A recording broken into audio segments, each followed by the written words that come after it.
উপদেষ্টা ডক্টর মোহাম্মদ ইউনূস বলেছেন, পাসপোর্ট করতে পুলিশ ভেরিফিকেশন লাগবে না।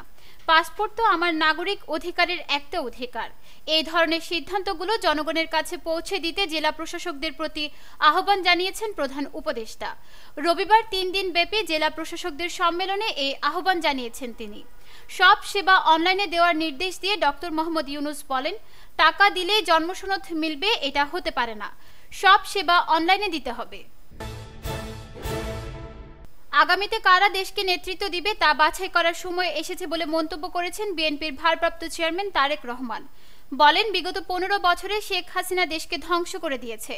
দেশের প্রতিটি মানুষ এই ধ্বংসের ভুক্তভোগী। এখন দেশকে গড়ে তোলার সময় এসেছে। রবিবার দুপুরে নারাইল সরকারি উচ্চ বিদ্যালয় মাঠে বিএনপির দ্বিবার্ষিক সম্মেলনে প্রধান অতিথির বক্তব্যে তিনি এসব কথা বলেন। আখেরি মোনাজাতের মধ্য দিয়ে শেষ হলো সাদপন্থীদের বিশ্ব ইজতেমা। রবিবার দুপুরে 12:30টার পর শুরু হয় মোনাজাত। মোনাজাত পরিচালনা করেন মাওলানা ইউসুফ বিন সাদ। তিনি মাওলানা সাদ কান্দলবির বড় ছেলে। মোনাজাতে দেশ ও বিশ্বের মুসলিম উম্মার শান্তি ও সমৃদ্ধি কামনা করা হয়। আত্মশুদ্ধির জন্য আল্লাহর দরবারে ক্ষমা প্রার্থনা করেন মুসল্লিরা। চান পারিবারিক ও ব্যক্তি জীবনে শান্তি সমৃদ্ধি।